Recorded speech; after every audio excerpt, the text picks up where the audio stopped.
ইতিমধ্যে বেরিয়ে আসলো আজকের বিশেষ বিশেষ সংবাদ। শুরুতেই দেখে নিব আজকের সংবাদ শিরোনাম। চাকরি বাতিলের পেছনে বড়সড় ষড়যন্ত্র, প্রতিবাদে এবার পথে নামছে তৃণমূল। একাধিক রাজ্যে মুখ্যমন্ত্রী জেলে গেছেন, এই রাজ্যে কেন নয়? সুপার নিউমেরারি পদ নিয়ে বিস্ফোরক দিলীপ। ওএমআর শিট সত্যি পুড়েছে, এসএসসি কেলেঙ্কারিতে বিস্ফোরক অভিজিৎ গঙ্গোপাধ্যায়। জেলবন্দি হলেও দাপট কমেনি, পার্থ ঘনিষ্ঠদেরই বেহালা পশ্চিমের ওয়ার্ড সভাপতি করল তৃণমূল। বিষয়টি আমি দেখব। এসএসসি 26,000 মামলায় রাজ্যকে আশ্বাস প্রধান বিচারপতির, ফিরবে সবার চাকরি। এতক্ষণ দেখছিলেন সংবাদ শিরোনাম, এখন জানিয়ে দেব বিস্তারিত সংবাদ।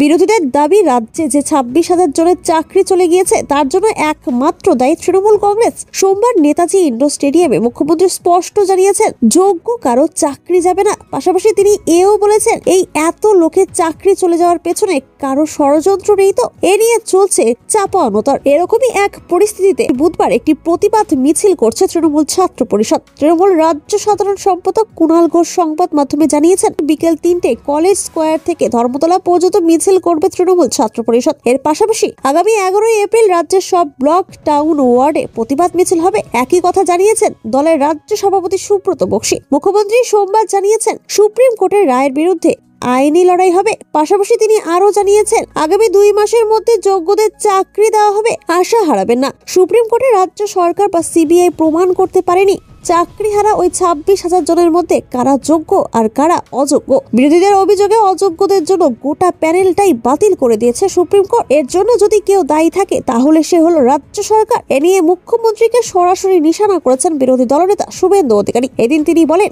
এই 26,000-এর চাকরি যাওয়ার জন্য যদি কেউ দায়ী থাকে তাহলে তার নাম মমতা বন্দ্যোপাধ্যায়। বর্তমান চিফ জাস্টিস ও প্রাক্তন প্রধান বিচারপতির আমলে মোট 16 বার এই মামলার শুনানি হয়েছে। সবাইকে বলার সুযোগ দিয়ে কোটি কোটি খরচ করে আইনজীবী দিয়ে মুখ্যমন্ত্রী অযোগ্যদের বাঁচানোর জন্য যোগ্যদের বলি দেওয়ার ব্যবস্থা করেছেন। ওই 16 বারের মধ্যে একবারও যোগ্য অযোগ্যদের তালিকা পেশ করেনি সরকার। শুভেন্দু অধিকারী আরো বলেন মুখ্যমন্ত্রী এদিন বলেছেন তিনি নিজেও আইনজীবী, কয়েকটি কেস লড়েছেন। এ নিয়ে শুভেন্দু বলেন আপনি নিজে বলেছেন আপনি আইনজীবী, আমি অনুরোধ করব সুপ্রিম কোর্টের যোগ্যদের পক্ষে আপনি আবেদন করুন। আপনি ক্যালকাটা বারের মেম্বার, আপনি আজ বলেছেন আমি অনেক কেস লড়েছি, তাই আমার অনুরোধ আইনজীবী হিসেবে যোগ্যদের তালিকাটা হাতে নিয়ে গিয়ে বলুন আমি আইনজীবী মমতা বন্দ্যোপাধ্যায় এসেছি, এই হলো যোগ্যদের তালিকা, এদের কথা বিবেচনা করুন। তা যদি না করতে পারেন তাহলে 23 লক্ষ ভাই বোনকে ফের পরীক্ষায় বসতে হবে। আসছি পরবর্তী সংবাদে। নেতাজি ইন্ডোরে চাকরি হারাদের নিয়ে মমতার বৈঠকে নিট ফল শূন্যই বলে মনে করছেন বিরোধীরা। মঙ্গলবার ইকো পার্কে প্রাতঃভ্রমণ সেরে সাংবাদিকদের মুখোমুখি হয়ে শাসক দলকে তীব্র কটাক্ষ করলেন বিজেপি নেতা দিলীপ ঘোষ। মঙ্গলবার সুপ্রিম কোর্টে রয়েছে শিক্ষক নিয়োগের সুপার নিউমেরারি পদ সংক্রান্ত মামলার শুনানি। সে নিয়েও এদিন বিস্ফোরক দাবি করলেন দিলীপ। নেতাজি ইন্ডোরের বৈঠক প্রসঙ্গে দিলীপ ঘোষ বলেন মমতা কোনো সমাধান করেন না, প্রতিশ্রুতি দেন খালি। শিক্ষকরাও জানতেন মিথ্যে কথা শুনতে যাচ্ছেন, মুখ্যমন্ত্রীর উপর ভরসা রেখেছেন, তাদেরও দোষ নেই, কিন্তু ভরসা রেখেই দুরবস্থা হয়েছে। ইউক্রেন থেকে যে হাজার হাজার মেডিকেল পড়ুয়ারা ফিরেছিল তাদের অভিভাবক সহ ডেকে মুখ্যমন্ত্রী বলেছিলেন আমি দেখে নেব তারা আজ কোথায়। মমতা ব্যানার্জি কি করেছেন তাদের জন্য? দিলীপের দাবি মমতা যদি সত্যি চাকরি বাঁচাতে চাইতেন তাহলে যোগ্য অযোগ্য তালিকা দিয়ে দিতেন। বিজেপি নেতার স্পষ্ট মন্তব্য ওনার পার্টির লোকেরা টাকা নিয়েছে, দায় ওদেরই। 5 বছর ধরে চাকরি প্রার্থীরা রোদে জলে বসে আছে, কেউ প্যারা টিচার, কেউ পার্ট টাইম। তাদের সঙ্গে মমতা ব্যানার্জির সরকারের কেউ দেখাও করেনি। কিছু হলেই টাস্ক ফোর্স গঠন করা মমতার ফ্যাশন, তার কোনো রেজাল্ট আসে না, কোনো সমাধান হয় না। সুপার নিউমেরারি পদ তৈরির কেলেঙ্কারিতে মন্ত্রিসভার সকলে যুক্ত বলে দাবি দিলীপের, এমনকি শিক্ষামন্ত্রী, শিক্ষা সচিব ও মুখ্যমন্ত্রীও জড়িত বলে অভিযোগ তার। দিলীপ বলেন এ ধরনের মামলায় একাধিক রাজ্যে মুখ্যমন্ত্রী জেলে গেছেন, পশ্চিমবঙ্গে কেন যাবেন না? মুখ্যমন্ত্রীর দল, পরিবার, সরকার ফায়দা লুটেছে, সাধারণ মানুষ ক্ষতিগ্রস্ত হয়েছে। অন্য রাজ্যের উদাহরণ টেনে এনে কি চুরির অধিকার পেয়ে গিয়েছেন মুখ্যমন্ত্রী? প্রসঙ্গত নেতাজি ইন্ডোরে চাকরিহারা শিক্ষকদের আপাতত স্বেচ্ছাশ্রম দেওয়ার পক্ষে পরামর্শ দিয়েছেন মুখ্যমন্ত্রী মমতা বন্দ্যোপাধ্যায়। এ নিয়েও মুখ্যমন্ত্রীকে তীব্র আক্রমণ দিলীপের। বিজেপি নেতা বলেন এতদিন চপ মুড়ির দোকান খুলুন বলতেন, এখন বললেন ভলেন্টিয়ারি সার্ভিস দিন। আপনি তো বলে দিয়ে খালাস, তারা কি করে পরিবারকে পালন করবে?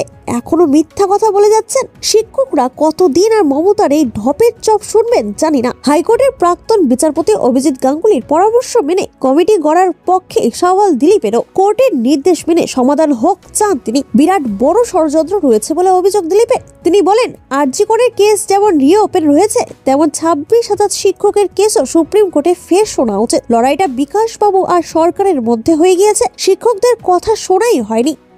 আসছি পরবর্তী সংবাদে। এসএসসি নিয়োগ দুর্নীতি একের পর এক চাঞ্চল্যকর তথ্য সামনে আসছে। এবার ওএমআর শিট পুড়িয়ে ফেলার অভিযোগে নতুন করে প্রশ্ন তুললেন প্রাক্তন বিচারপতি ও বর্তমানে বিজেপি সাংসদ অভিজিৎ গঙ্গোপাধ্যায়। তিনি সরাসরি সন্দেহ প্রকাশ করলেন, ওএমআর শিট নষ্ট করার কথা সত্যিই সত্য, নাকি গোপন কিছু তথ্য আড়াল করতেই এই দাবিকে সামনে আনা হচ্ছে। এক সাক্ষাৎকারে অভিজিৎ বাবু বলেন, সিবিআই যে মাদার ডিস্কটা উদ্ধার করেছে সেখানে সব পরীক্ষার্থীদের ওএমআর শিট রেকর্ড আকারে আছে। যারা বর্তমানে জেলে আছেন তারা দাবি করেছিল শিটগুলো পুড়িয়ে দেওয়া হয়েছে, কিন্তু সেটা কতটা সত্যি তা নিয়ে আমি সন্দিহান। তিনি আরো বলেন, কারণ আরটিআই এর উত্তরে এসএসসি ওই ওএমআর শিট থেকেই তথ্য দিয়েছে, তাহলে শিট পুড়েছে কিভাবে? এই মন্তব্যের পরেই আবার শিক্ষক নিয়োগ দুর্নীতির মামলায় আগুন জ্বলে উঠেছে। মামলার শুরুর দিকে কলকাতা হাইকোর্টে ওএমআর শিট পুড়িয়ে ফেলার ঘটনা জানানো হয়, যার তদন্তের নির্দেশও দেন সেই সময়ের বিচারপতি অভিজিৎ গঙ্গোপাধ্যায় নিজেই। তার মতে, আমি এখনো মনে করি কিছু ওএমআর শিট হয়তো লুকিয়ে রাখা হয়েছে বা কৌশলে তথ্য গুলিয়ে দেওয়া হয়েছে। এই ঘটনায় নতুন করে উত্তাল রাজ্য রাজনীতি। 26,000 শিক্ষক ও অশিক্ষক কর্মীর চাকরি বাতিলের রেশ এখনো কাটেনি। তার মধ্যে ওএমআর শিট সংক্রান্ত বিভ্রান্তি শিক্ষক ও সাধারণ মানুষের মধ্যে উদ্বেগ বাড়াচ্ছে।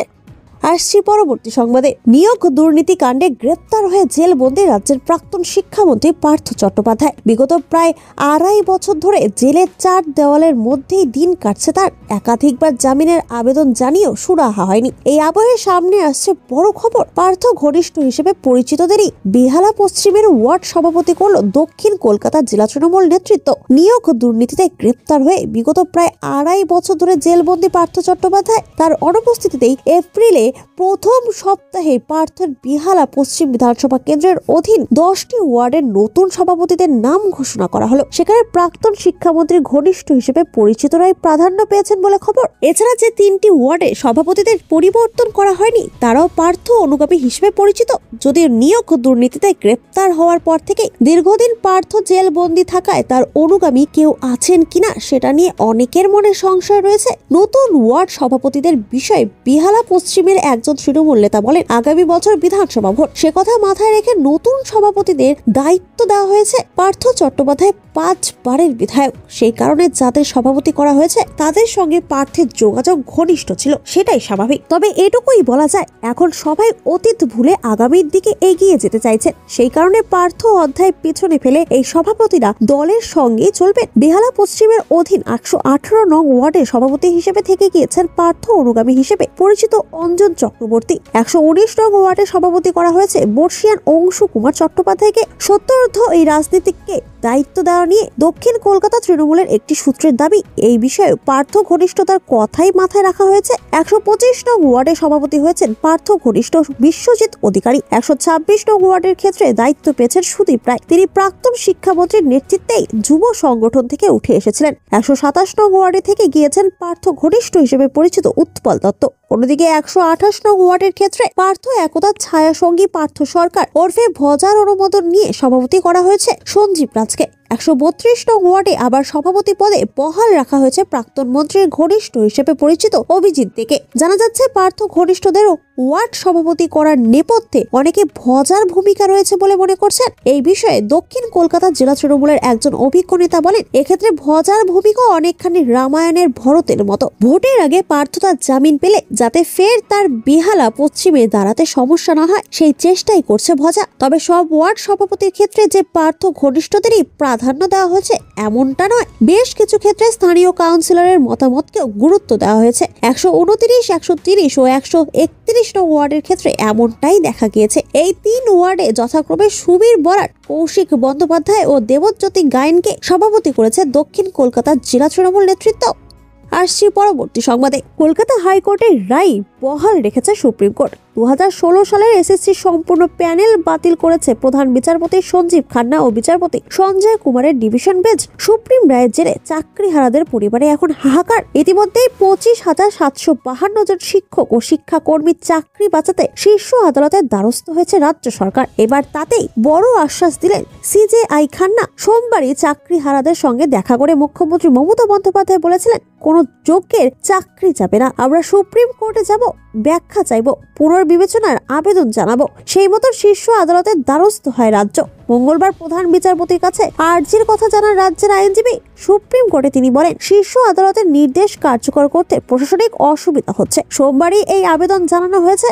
জরুরি ভিত্তিতে বুধবারই এর শুনানি হোক, এমনটাই আবেদন করেন রাজ্য সরকারের আইনজীবী। সে কথা শুনে প্রধান বিচারপতি বলেন, আমি বিষয়টা দেখব। দুর্নীতির জেরে গত বছরে 2016 সালের এসএসসি সম্পূর্ণ প্যানেল বাতিল করেছিল কলকাতা হাইকোর্ট। পরবর্তীতে সুপ্রিম কোর্ট অব্দি জল গড়ালেও লাভ হয়নি। উচ্চ আদালতের রায় বহাল রেখেছে শীর্ষ আদালত।